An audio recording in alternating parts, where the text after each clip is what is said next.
उजाले अपनी यादों के हमारे साथ रहने दो, उजाले अपनी यादों के हमारे साथ रहने दो, न जाने किस गली में जिंदगी की शाम हो। क्या बात, क्या बात।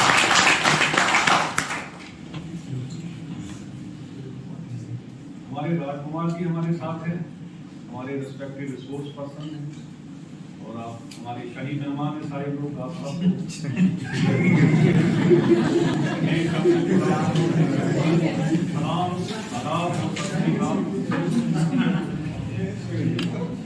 ऐसा कारवान है जिसमें हम लेके चले। मैंने शुरू में भी कहा था कि हम ऐसे सफर पे चले हैं जहां हमने बहुत सारे चैलेंजेस डाले हैं। कहते हैं नशा पिला के गिराना तो सबको आता है, नशा पिला के गिराना तो सबको आता है, मजा तो तब है कि गिरतों को थाम ले सकता। हम लोग इस सफर पे चल पड़े। मुझे आज भी याद है 1983 में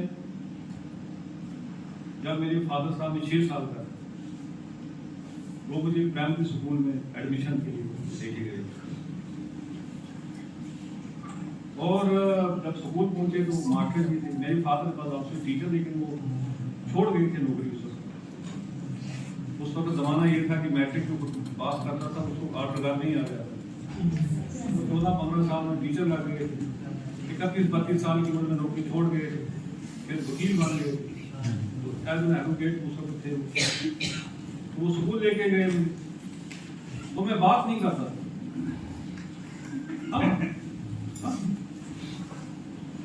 जब स्कूल गए तो मास्टर जी, क्योंकि गांव में सब लोग जानते हैं एक दूसरे, फला बच्चा है, फला ये है, तो उन्होंने साला जी का, शांत साहब ये क्या करते हो आप, इसको यहाँ काहे लाएगा, बोलता कोई है नहीं, और इतनी वो शरीफ सा था, थोड़ा शर्मिला था वो, आज की शायद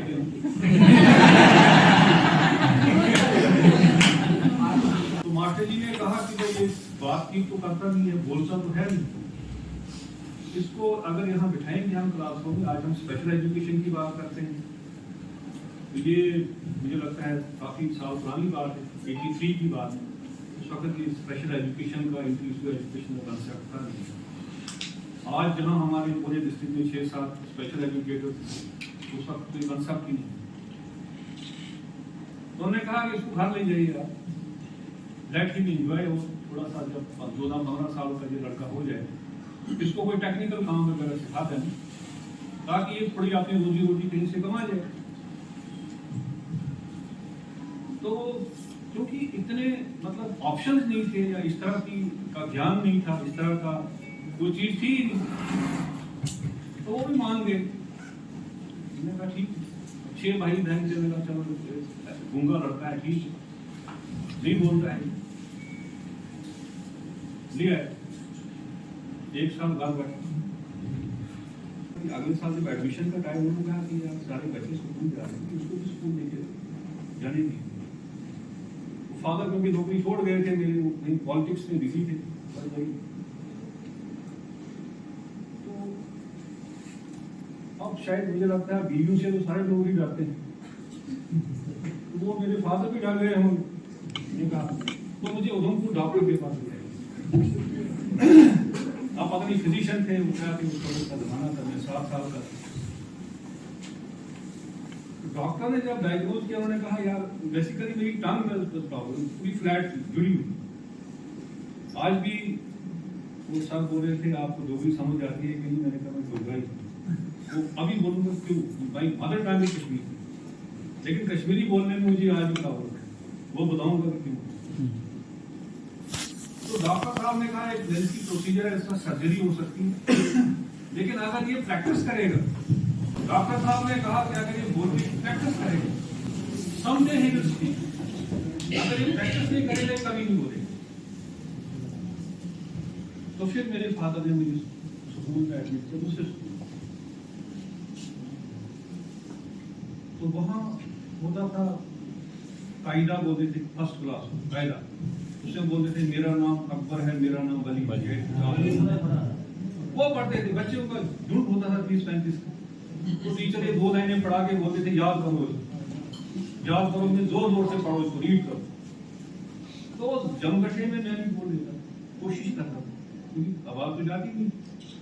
अदरवाइज जब मैं बोलता था तो आवाज इतनी क्लियर नहीं, आवाज आती नहीं थी, अजीब सी आवाज निकलती थी, तो उससे लगता था मुझे थोड़ा प्रॉब्लम है।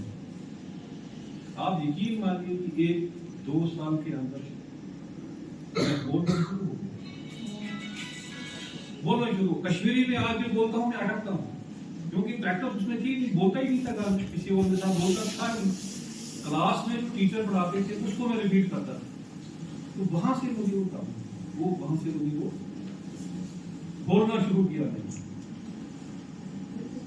और बोलते बोलते मैं पिछले साल वहां SCRT में बोल रहा था, इसी ट्रेनिंग में एजुकेशन की ट्रेनिंग मैंने कहा। उस वक्त हमारे रविशंकर शर्मा सर डायरेक्टर थे, मुझे लगता बोर्डिंग साहब रानी का।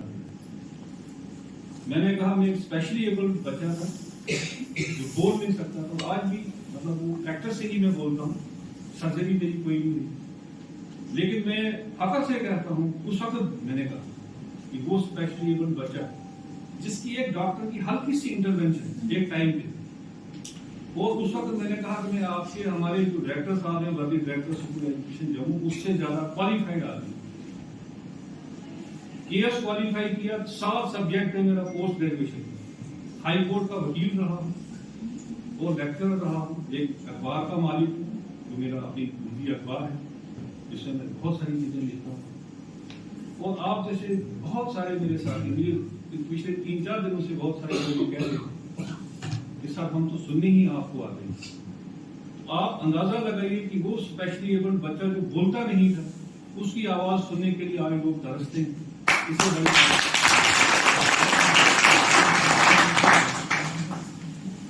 इसलिए मैंने कहा कि जो हमारा कारवान है, my salute goes to my source पर, जिन्होंने इतनी बेहतरीन ढंग से, इतनी स्किलफुली, इतना वो जो कल आप लोगों ने वो डिपिक्ट किया, जो एक्टिविटीज आपने की, उससे मुझे लगता है कि हमारा मैसेज आप तक पहुंच गया।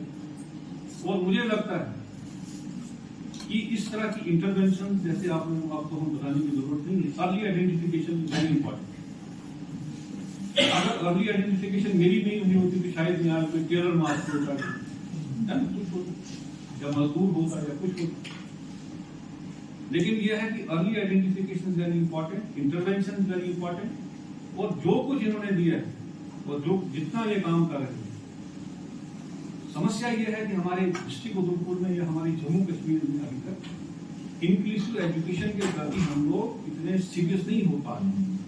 पिछले साल मैंने एक HYS की मीटिंग रखी थी, ऑनलाइन SCRT कंडक्ट कर रही थी, 100 HYS को मैंने कॉन्टेक्ट किया, उसको जोड़ा, इसके 7 लोग जुड़े थे, only 7।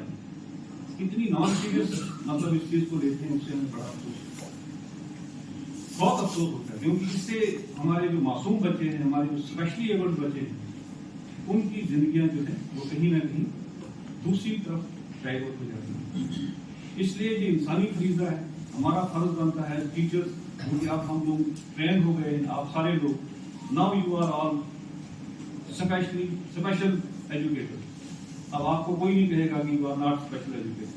5 दिन की ट्रेनिंग में मुझे उम्मीद है कि कितने स्किलफुल हमारे रिसोर्स पर्सन हैं, मैंने आपको सब कुछ दिया है, और उसका रिफ्लेक्शन आपने जो कॉल दिया, उससे मुझे बहुत वो भी शांति में ज़्यादा बोलना नहीं चाहूँगा, क्योंकि मुझे लगता है आप लोगों ने बहुत लंबी तकरीर खुद ही कर दी आप लोगों ने, जिसकी वजह से मुझे लगता है कि आप, मैं नहीं चाहता हूँ कि मैं आप उसमें दरमियान में ज़्यादा देर दूँ।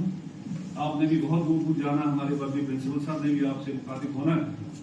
तो लास्ट में मैं ये कहूँगा आप लोगों का, सबसे पहले इन लोगों का शुक्रिया अदा करता हूँ जितने भी हमारे रिसोर्स पर्सन थे।